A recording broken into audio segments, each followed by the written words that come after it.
So this is something that is not about internships or politics at all. Thank you for allowing me to just squeeze into this session. I'm here to talk about a project I worked on in an independent study last semester, which is a trip planner for Disney Transport. Disney Transport is the third largest transit system in Florida. It is a multimodal system consisting of buses, 3 ferry systems, a cable car, and the monorail. The system serves most Disney-owned locations on the property. The most notable location that is not served is the ESPN Wide World of Sports.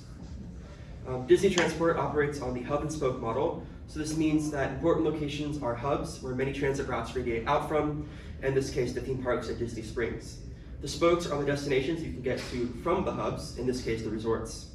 In this model, there are not many ways to get between the spokes, requiring a transfer at one of the hubs. For more information on Disney Transport, you can check out my video that is linked at the end of the presentation. The Trip Planner is an online tool that aims to help people navigate Disney World without using a car, using Disney Transport, walking routes, and routes operated by Lynx, which is Orlando's public bus operator.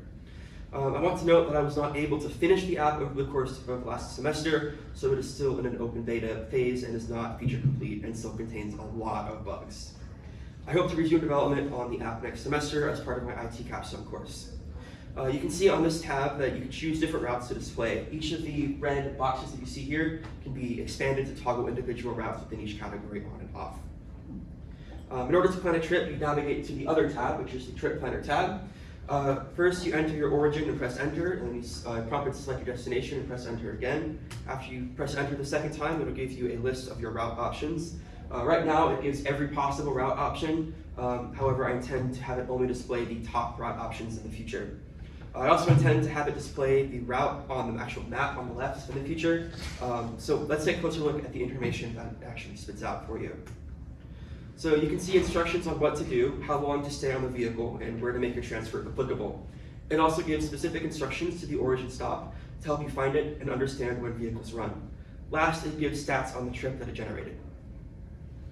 Full disclosure, like I said earlier, this software is not complete and therefore still has some limitations. The biggest one is that walking directions are not implemented yet, although I have begun working on that. Next, any trips involving more than one transfer are not picked up by the program.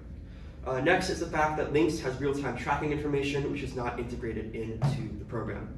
Unfortunately, many of the routes on the program are broken, and the reasons for this are inconsistent. This means that incorrect information, or no information at all, is displayed for certain trips. Last, I've got new information that has proven some of the routes I have in the program as wrong. This is necessitating that I fix them, which I partially have. Now that you see the functionality, I'd like to walk you through some of the development process to show you some of the under-the-hood stuff. The first step in my process was researching what routes exist and how frequently they operate and when they operate. The research was a pain, as there is no consolidated source of information about Disney Transport, so I had to scour Disney forums, Disney World's website, and fan-made maps for the information I needed. Eventually, I was able to piece together the puzzle and continue to the next step, creating a shorthand for all the routes and locations. For locations, I gave each location a 3-letter alphanumeric code, which I tried to make a faithful abbreviation of the location's name, adding in suffix letters to denote type of stop, M for monorail, etc. For some resorts with multiple bus stops, I assigned a number to each stop to make identification easier.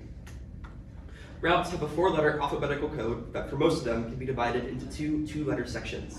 For most buses, the first set of 2 represents the hub the route comes from, while the second set represents the destination. For ferries and the Skyliner, the first set of 2 letters represents the system, while the second set of 2 letters represents the line. Armed with this information I needed and codes to simplify things, I used a program called QGIS to map out the routes. QGIS is an example of geographic information systems, which allow you to create maps while also doing spatial analysis on data related to those maps. I first downloaded data on the streets and railways of Florida, which allowed me to trace roads much easier than if I did it fully by hand. Then I traced out each route, oftentimes guessing on exact routes for buses. The uncategorized routes in the top left are the replacement routes that I had incorrect information on. They are separate as they have not been integrated into the program yet. Then I had to enter all the data about the routes and locations into a spreadsheet so I could keep track of it, and more importantly, marry it to the map files I just traced. Here you can see just a small slice of one of the data tables. The next step was to combine the route maps data with the spreadsheet data in a process known as joining. In addition to the join, I had to combine all the map data files into one master file and then converted everything from the shapefile format, which is used by QGIS, to the GeoJSON format, which is used by the mapping software my program is built around. Each line here is way too long to show in full. However, if you want to see it in more detail, I'd recommend checking out my devlogs, which I'll link to at the end. So, how does this work? GeoJSON uses nested data, as you can see here. We start with features, which contains everything.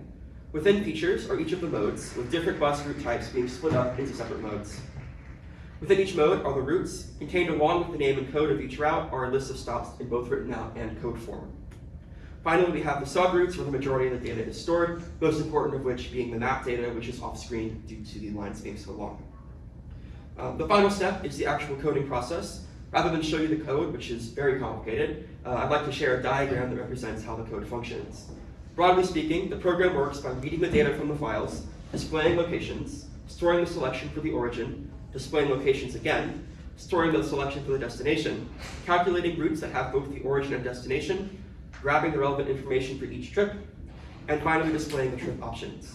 If it can't find any matches, it'll search for route options involving a transfer, which follows broadly the same steps, except it looks for a route that has an origin, a second route that has a destination, and then make sure that the two routes also share a common stop. So that's how the program works, which brings me to what my next step is. That is, like I alluded to earlier, adding walking directions. Walking directions are more complicated as the paths are not linear like transit. The paths look kind of like the diagram that I have on the screen here. To implement this, therefore, requires a different type of internal data structure, which I need to finish. So that's the rundown of what I've got so far on my busy transport trip planner. I can't wait to see what becomes of this project in the future. Thanks so much.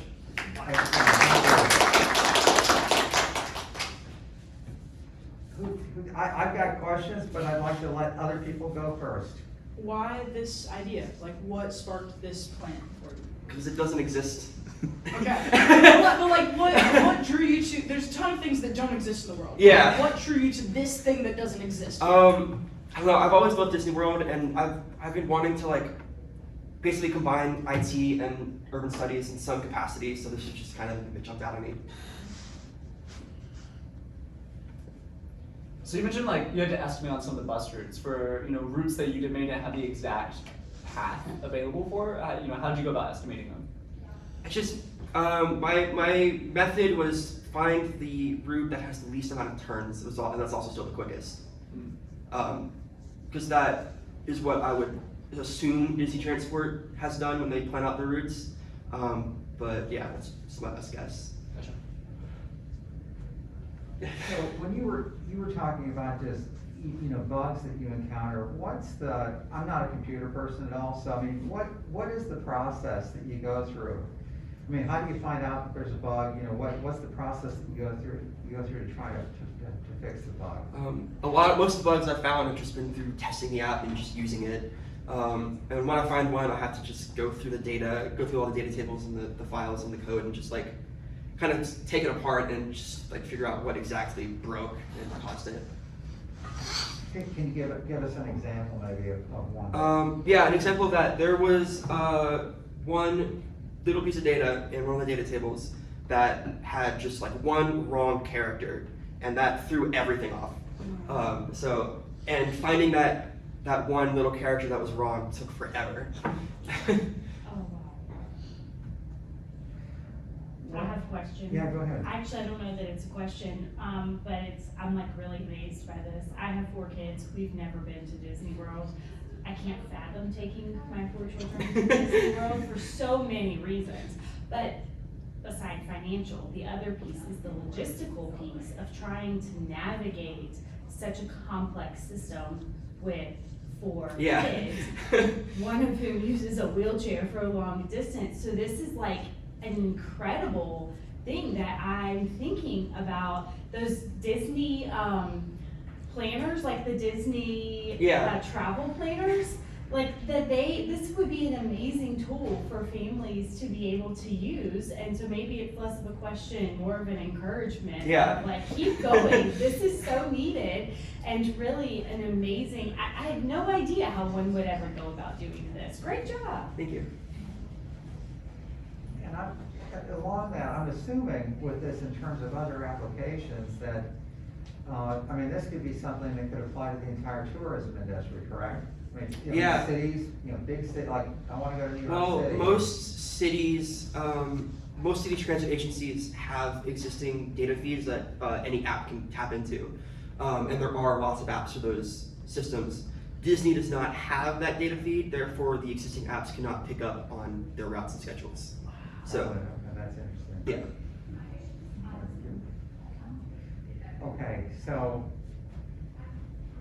I don't know if this is an elephant in the room or not, but where does AI fit into this, or does it fit into it, or?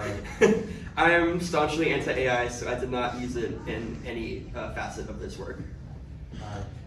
I'm just interested in, what is it about AI that you don't like? It's mostly the environmental impact, and it's also that it just steals work from other people, and it's basically just plagiarism at that point.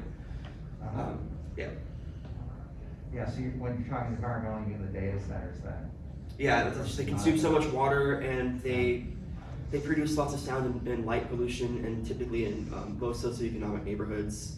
Yeah. And it's just all around bad. Yeah, well, very good. Are there any other questions? Excellent, thank you, Ian.